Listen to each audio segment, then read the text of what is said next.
Taste the Daily.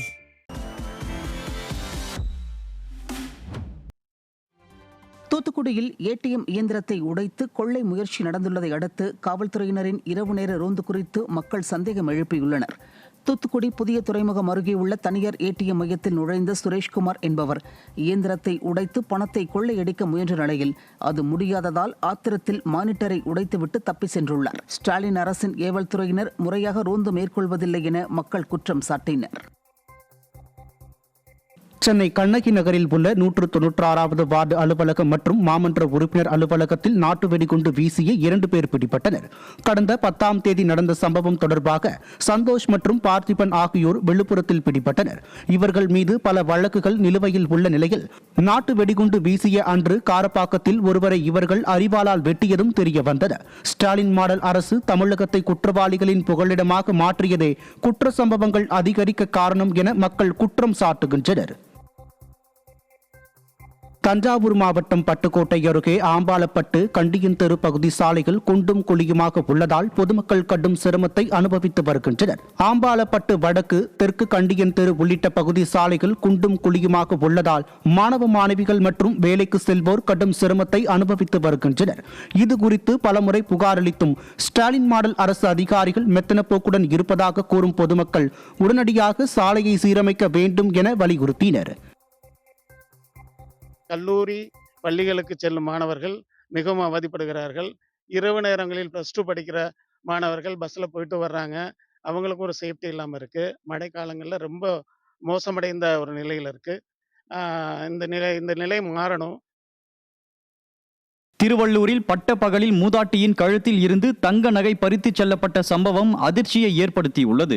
Tiruttani அருகே மேட்டுப்பாளையம் கிராமத்தில் ரோசம்மாள் என்ற மூதாட்டியிடம் அடையாளம் தெரியாத நபர் ஒருவர் வழி கேட்பது போல நடித்து அவரது கழுத்தில் இருந்த 3 சவரன் தங்க நகையை பறித்துச் சென்றுள்ளார். இளைஞர்களுக்கு வேலை வாய்ப்பை ஏற்படுத்தி கொடுக்காத பொம்மை முதலமைச்சரால் இளைஞர்கள் திருடர்களாக மாறி தங்களையும் சமூகத்தை சீரழிக்கும் அவலம் ஏற்பட்டுள்ளதாக குற்றச்சாட்டு எழுந்துள்ளது. செங்கல்பட்டு மாவட்டம் திருப்போரூர் அருகே தொழில்நுட்ப கோளாறு காரணமாக சிறிய ரக பயிற்சி விமானம் வெடித்து விபத்துக்குள்ளானது. உப்பாலம் அருகே அதிக சத்தத்துடன் வெடித்து விபத்துக்குள்ளானதில் விமானத்தின் பாகங்கள் அனைத்தும் நிலத்தில் சிதறி விழுந்தது. விமானத்தில் பயணித்த 2 பேர் பாராசூட் மூலம் கீழே குதித்து உயிர் தப்பிய நிலையில் அவர்களை மீட்பு குழுவினர் தேடி வருகின்றனர்.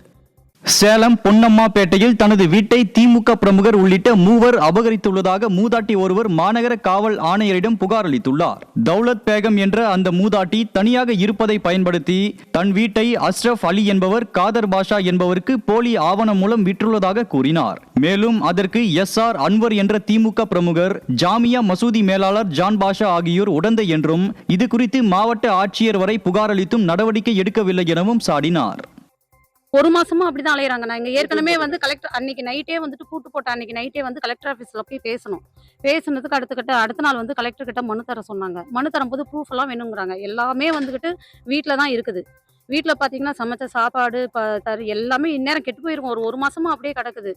மறுபடியும் கருணை கொலைனாச்சும் எழுதி தந்துடலாமா, அப்படின்னாச்சும் செய்யுங்க, தங்க இடம் இல்லை அப்படின்னு சொல்லிட்டு. இப்போ எங்க அம்மா வேலைக்கும் போகல. 1 மாசமா ஒரு 2 நாளா கலெக்டர் ஆஃபீஸ் திட்டில் தான் உட்காந்துருந்தோம். சென்னை வலசரவாக்கம் 151வது வார்டுக்கு உட்பட்ட பஜனை கோவில் தெருவில் மழைநீர் கால்வாய்க்கு தரமற்ற முறையில் கான்கிரீட் மூடி அமைக்கப்பட்டது அதிர்ச்சியை ஏற்படுத்தியுள்ளது. கால்வாயை தூர்வாராமலும் புதிதாக மழைநீர் கால்வாய் அமைக்காமலும் தரமற்ற முறையில் இரும்பு கம்பிகளை வைத்து கான்கிரீட் மூடிகள் அமைப்பதால் குடியிருப்புகளை மழைநீர் சூழும் அபாயம் உள்ளதாக அந்த பகுதி மக்கள் குற்றம் சாட்டினர். விடியா ஸ்டாலின் மாடல் அரசின் அதிகாரிகள் கணக்கு காட்டுவதற்காகவே இதுபோன்ற பணிகளில் ஈடுபடுவதாகவும் பொதுமக்கள் புகார் தெரிவித்தனர். அந்த கம்பியை பாருங்க, இது சும்மா இந்த பலகை மேலே தான் உட்காந்துக்குது. இது பலகை மேலே உட்கார வச்சு இங்கே இந்த செவருக்கும் இந்த பலகைக்கும் சம்மந்தமே இல்லை. இந்த செவரு பார்த்தீங்கன்னா இதுலேருந்து இது வரைக்கும் இருக்குது. இந்த பலகை மேலே சும்மா கம்பியை வச்சு உள்ள குறுக்கில் ஒரு கம்பியை போட்டு அப்படியே ரூப் போடுறாங்க. அந்த மாதிரி தான் இது எல்லாமே பண்ணிக்கிறாங்க. கிருஷ்ணகிரியில் இருந்து போச்சம்பள்ளிக்கு இயக்கப்படும் விடியா அரசின் விளம்பர பேருந்து சேதமடைந்து அவல நிலையில் உள்ளதாக பொதுமக்கள் குற்றம் சாட்டியுள்ளனர். பெண்களுக்கு இலவச பேருந்து சேவை என கூவிக்கொண்டுள்ள விடியா அரசு பேருந்துகளை கடமைக்கு மட்டுமே இயக்குவது வீடியோ மூலம் அம்பலமாகியுள்ளது. பேருந்து இருக்கைகளின் கம்பிகள் துருப்பிடித்தும் சேதமடைந்தும் காணப்படுவதோடு இருக்கை கவர்கள் கிழிந்து அவல நிலையில் அரசு பேருந்து காணப்படுவது விடியா அரசின் தோல்வியை எடுத்துரைத்துள்ளதாக பொதுமக்கள் விமர்சித்துள்ளனர். காஞ்சிபுரம் மாவட்டம் ஸ்ரீபெரும்புத்தூர் வட்டார வளர்ச்சி அலுவலகத்தில் நடைபெற்ற கவுன்சிலர் கூட்டத்தில் திமுக ஒன்றிய குழு தலைவர் பத்திரிகையாளர்களை வலுக்கட்டாயமாக வெளியே தள்ளியது பரபரப்பை ஏற்படுத்தியது. கூட்டத்தில் 2வது வார்டு கவுன்சிலர் பல குற்றச்சாட்டுகளை கூறி கேள்வி எழுப்பிய நிலையில் பத்திரிகையாளர்களை உடனே வெளியே செல்லுங்கள் என வலுக்கட்டாயமாக வெளியே தள்ளி திமுக ஒன்றிய குழு தலைவர் கதவை தாழிட்டார். மேலும் மக்கள் பிரதிநிதி அல்லாத திமுகவை சேர்ந்த ஒன்றிய செயலாளர் இந்த கூட்டத்தில் அமர்ந்திருந்தும் அதிர்ச்சியை ஏற்படுத்தியது. ஈரோடு கிழக்கு சட்டமன்ற தொகுதி 51வது வார்டுக்கு உட்பட்ட 214 மற்றும் 215 ஆகிய வாக்குச்சாவடிகளில் அதிமுகவினர் உள்பட 147 வாக்காளர்களின் பெயர்களை வாக்காளர் சிறப்பு தீவிர திருத்த படிவத்தில் இருந்து அதிகாரிகள் நீக்கியது பரபரப்பை ஏற்படுத்தியது.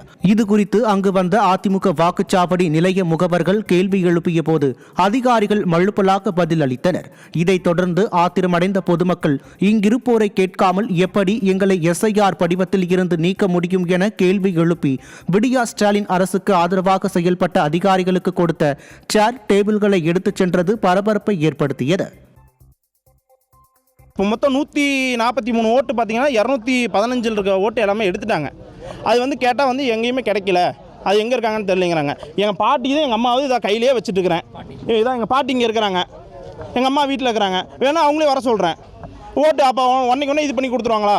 இது கேட்டால் இதெல்லாம் பண்ண முடியாது, திருப்பி இருங்க நான் இவர்கிட்ட சொல்லி நான் பேசுகிறேன் அப்படிங்கிறாங்க. இதெல்லாம் எதுக்காக இதை சொல்லணும்?